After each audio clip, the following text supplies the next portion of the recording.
नमस्कार दोस्तों, आज मैं एक राजा अंग की कहानी विष्णु पुराण से लेके आपके समक्ष उपस्थित हुआ हूँ, जो धर्मपरायण राजा के विषय में है। आशा है कि आपको सबको ये बहुत ही अच्छी लगेगी। कभी कभी इतिहास की सबसे गहरी सीख वहाँ छुपी होती है जहाँ देवता भी मौन हो जाते हैं। यहाँ यज्ञ की अग्नि जलती है, मंत्र गूंजते हैं, पर आकाश से कोई उत्तर नहीं आता। आज की यह कथा एक ऐसे राजा की जो धर्मपरायण था, न्यायप्रिय था, पर फिर भी उसके जीवन में एक ऐसा मोड़ आया कि देवताओं ने भी उसका यज्ञ स्वीकार नहीं किया।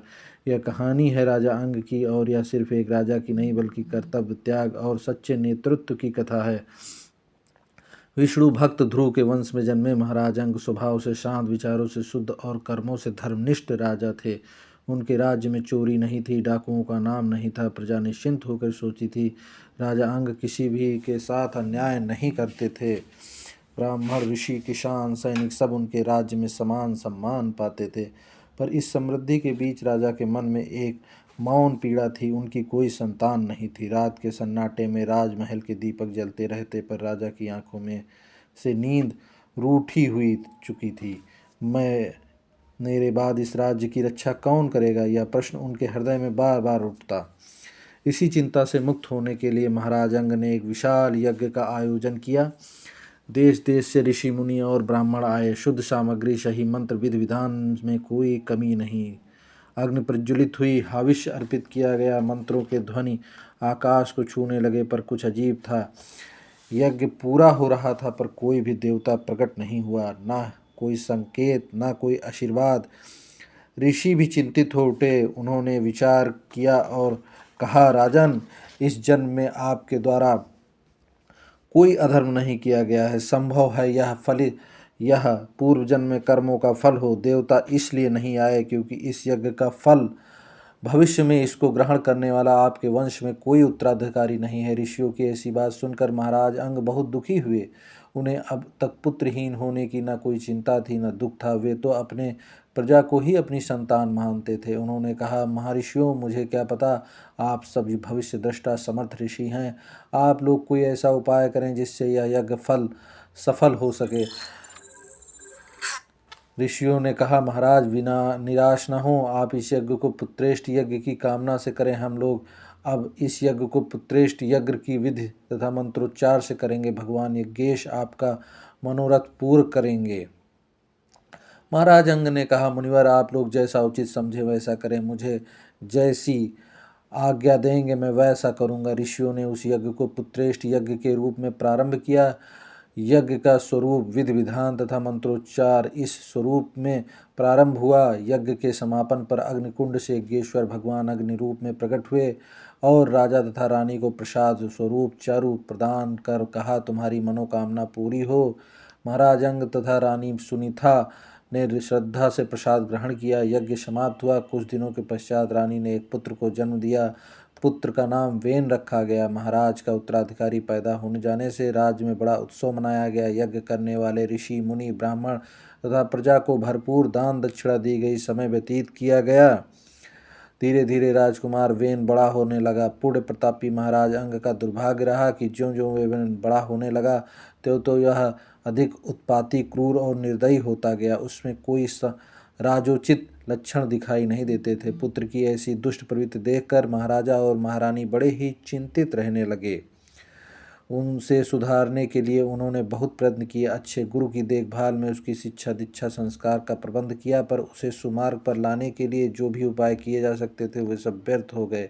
उसकी उद्दंडता तथा उत्पात बढ़ता गया। धीरे धीरे वह बड़ा होता जा रहा था। अब तो वह गुरु, ब्राह्मणों तथा ऋषियों के अपमान के साथ साथ माता पिता का भी अपमान कर देता था। धीरे धीरे वह निरंकुश होता गया। अंग भले ही राजा थे, पर वे इनके अत्याचारों को वह रोक नहीं पा रहे थे।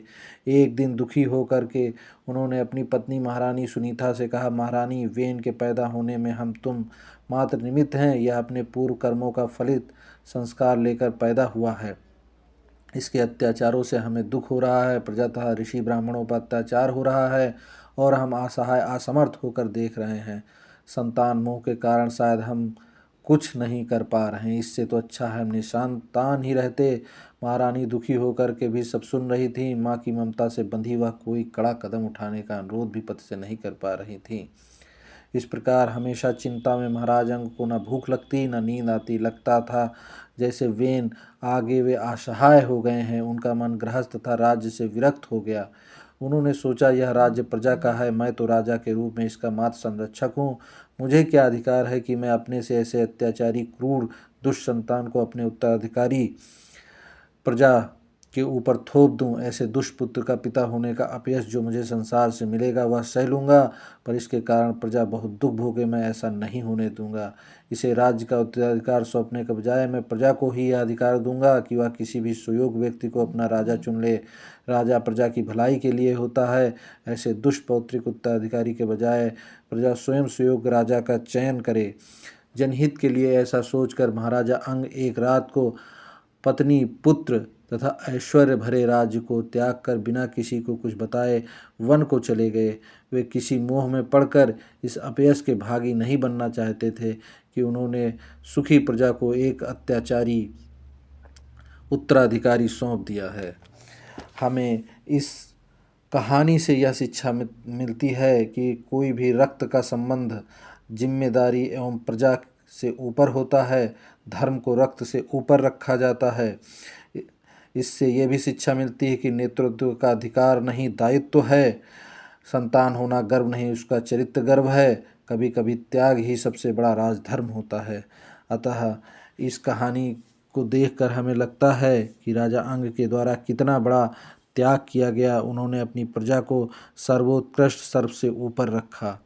हम सभी को भी ऐसी प्रकार से अपने कार्य, अपने दायित्वों के प्रति तथा अपने धर्म के प्रति सदैव एक चित्त, एकलव्य होकर के हमें इसका पालन करना चाहिए, क्योंकि राजधर्म सबसे ऊपर है। यदि कोई भी व्यक्ति अपने कर्तव्यों का निर्वहन नहीं करता एवं क्रूर बनता है तो उसके प्रति अत्यंत प्रकृति गंभीर रुख अपनाती है और उसको नष्ट कर देती है।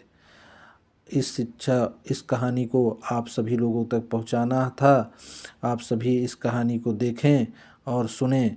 बहुत बहुत धन्यवाद। नमस्कार दोस्तों।